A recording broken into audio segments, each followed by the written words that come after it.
I have a situation where my partner has cheated. Mm-hmm. I don't know for sure. I suspect there's cheating. However, I don't have any hardcore evidence.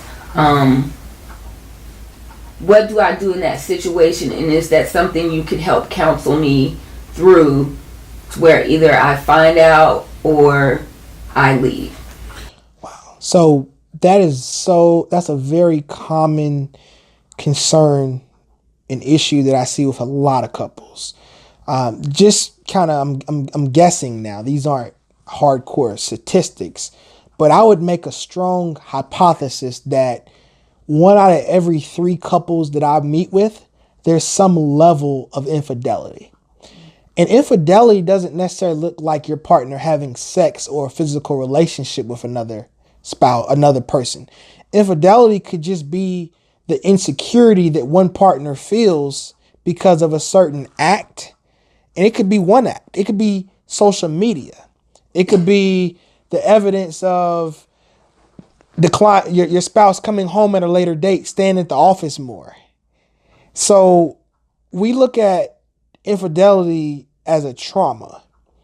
And if you were to be diagnosed with a life-altering illness, despite that you're still living, you're still enduring a trauma, right? That experience alone is evoking those negative emotions. So even though you don't have evidence or concrete proof that your spouse is actually cheating on you, you have intuition. Unfortunately, intuition is often right. So I tell my couples, if you feel like your partner is not faithful, they probably aren't. So what we're going to do in therapy is, first and foremost, identify accountability. I hold my clients accountable. If you're stating that you're not cheating on your spouse, then now we're going to transition to, okay, what actions, what thoughts, what words are creating this persona that your spouse feels as if you're not faithful? So in counseling, we would first identify accountability. Second, process what's happening between the two of you that evoke the concern. Could you give me an example of why you may have those concerns or thoughts, even though there hasn't been any viable proof? Sure. So, pattern change is something that's very, the one thing that really stands out to me. He used to do X, Y, Z. He used to come home at a certain time. Mm-hmm. He used to call me throughout the day. Just, more kind of focused on work. So I kind of feel like it's someone at work that he's cheating with. Mm-hmm. And he's spending more, he's just spending more time. Everything is about work now. Mm-hmm.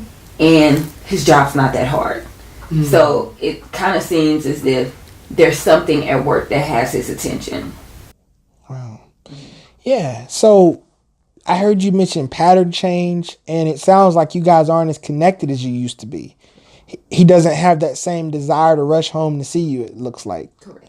So what we would want to look at in that situation first and foremost too is, when did this start? It started about a year and a half ago. Wow. Yeah, a year and a half ago, I just started noticing little things. I would go to work events with him. I have not been to a work event with him in a year and a half. Kind of, brushing off people on the phone, mm-hmm. only speaking with certain coworkers on the phone. So a lot of secretive actions. Secretive. Yeah. I use analogies in my therapy, so I'll use one right now. A medication can produce a lot of the same signs and symptoms, but it's a different medication. For example, if a medication makes you drowsy, it doesn't necessarily mean that it's going to produce a relief from a headache. I give you that analogy because just because your spouse's schedules changed, it doesn't mean that he's cheating or he's involved with someone else. What it does mean is that your system is not as open as it once was. So I would treat the system. I would identify why your partner isn't as open as he used to be. In other words, I don't look at one person being the culprit or the negative person and one being the positive. I look at the system is damaged. I'm hearing that he's not as open as he used to be. I'm hearing that you're not feeling that same level of affection and connection that you used to have. So what we do mentally is we try to fix it ourselves. We try to put a placeholder in there. So when we look at the media influences, that natural placeholder is he must be dealing with someone else and not me. We don't know that. So in counseling, we're going to explore not only just what we see, but we're going to explore what we don't see too.